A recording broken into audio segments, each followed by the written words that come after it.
Okay, so the Impala's out of the garage. Got it started up the other day, charged up the battery because that was dead again. But it started up and got it running.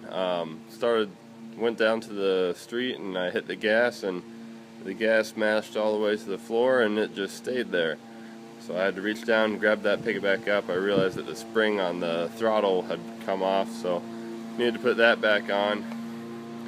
But then it was just running terribly, so I was trying to set the timing and tune it, but looking at the timing, I think it was advanced almost 20 to 24 degrees at idle, and that's just not right. So I looked at the vacuum and I'm only getting about 5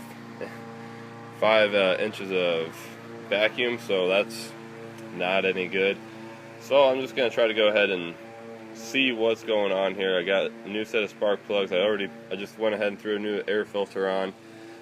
Gonna try and check the valve gaps and just see if I can find anything going on today. But the car runs, but it just runs terribly, and when I try to set the timing down to where it should be, it's just not right. It almost wants to die when I put it down to even 15 degrees advanced. So something's going on there. Gonna try to figure that out. Okay, so I pulled all the spark plugs out, so try to get that to focus there. But every single one looked like they were fouled out. Now they were black originally, but they're all fouled out. They're just the tip there, it's just looks like it's covered in oil actually. So we might have some more internal problems than what I'd hoped for, but still gonna check the valve lash and just see how that's at. Now that I have all the spark plugs out, the engine will turn over real easy. So we'll start with that and go from there. Okay, so got the valve covers come off here. Just coming in to check the lifters here, and each one of these rods I can turn by hand, and I shouldn't be able to. It's a little bit tight, but they shouldn't be that loose. So it's not that loose, but it's just a little bit. Then I come down here to this one, and you can even hear that rattling. It's just all over the place. That's just exactly how I just took it off. So I'm going to go through and double check all of these, the valve backlash here. The right side of the engine, the even numbered cylinders, there's only one that I could turn by hand, one rod, and then here on the passenger side, every single one. So not sure what the story is there, but I'm just going to check all of them. Like I said, I got the spark plugs off right now, so the engine should turn over real easy, so I'm just going to run through it real quick. It'll just take a little while, and then that way I know it's right.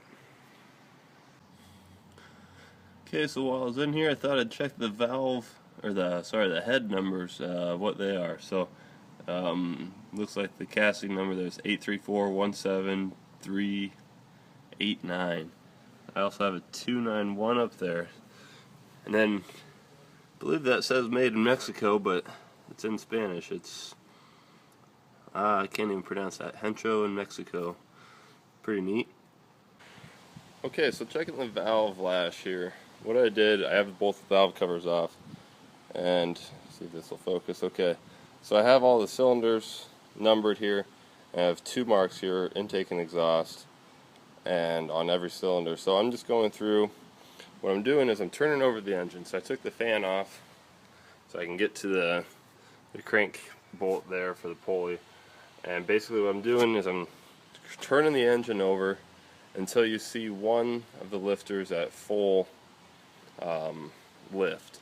So this here on cylinder 5, the exhaust port or exhaust valve is at the full lift right now.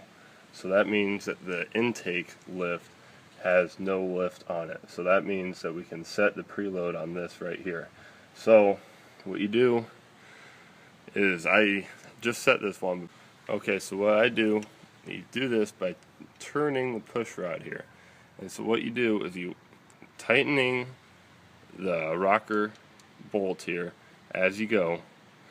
You have this tightening until you can feel that this the rocker arm here is on the push rod. You can feel the difference as you're turning it and tightening at the same time. You can feel the push rod contacting the rocker arm there and get a little bit of a resistance right there. That's the point that you stop. Okay, and then you give it the preload, which is essentially it's 1/2 turn. So you set your ratchet straight to the side, give it a 1/2 turn. If they're on the back side here where there's not enough room for a full turn, or for a full 1/2 turn, give it 2/4 turns.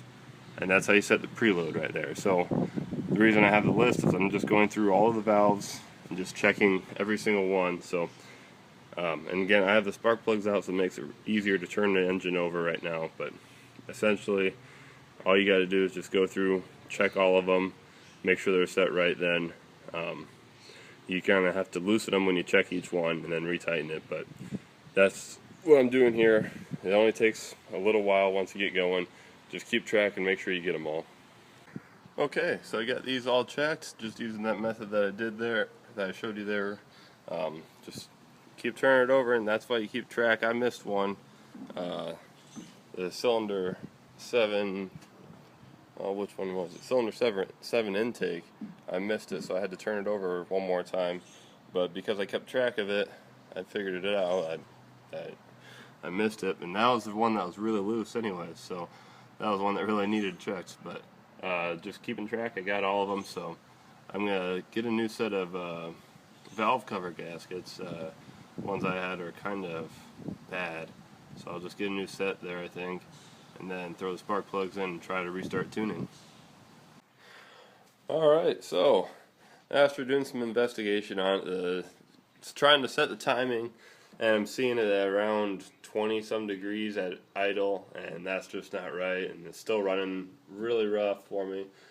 But then I noticed I was leaking oil underneath the head where the head gasket would be, so I think I got a blown head gasket, and judging how I had oil on all my spark plugs, that's a pretty good sign right there. So I think I need a new head gasket at least. If I'm going to put in new head gaskets, I'm going to grab a dial indicator one of these days here and just measure the valve lift, and just measure all the intake valves, measure all the exhaust valves, make sure that those are all the same for me. And if that's the case, then I don't need to put in a camshaft, so I'll just put it on new heads. But if one of those is,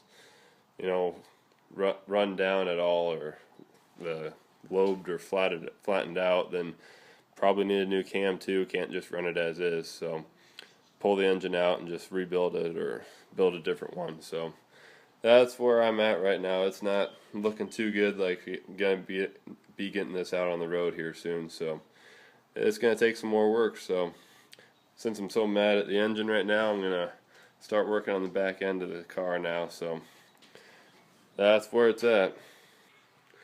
Okay, so after figuring out that my head gasket is likely blown, and likely the camshaft to have one lobe worn down on it, I think the solution I was going to come up with was pull this engine out and rebuild it. But after talking to one of my buddies, he actually he has a different YouTube channel. It's Thunderhead 289, but he has a block, a 350 block that's been machined out, cleaned up, and it's bagged, so it's just sitting there ready to go, basically ready to be put together. So I think I'm going to go with that route, buy that block from him, and that way I can save the tear down and machining time. So hopefully I get this on the road sooner. But and then by buying his block from him, basically all I have to do is buy all the parts. Just got bored out, so it needs a new set of pistons, and then camshaft heads, probably a new intake manifold. Why not a carburetor while I'm at it too, because that way I can put a Summit carburetor on there. But basically it's going to be a complete rebuild, but I'm going to use a different block instead. And that kind of makes this easier to move around while I'm here. So the engine does kind of still run. I don't think it's going to be reliable to go down the road with it. So I can move it around here and take it up to the shop to get the alignment done and whatnot. So that's pretty much what's going to go down, I think. So look forward to an engine building video coming up soon.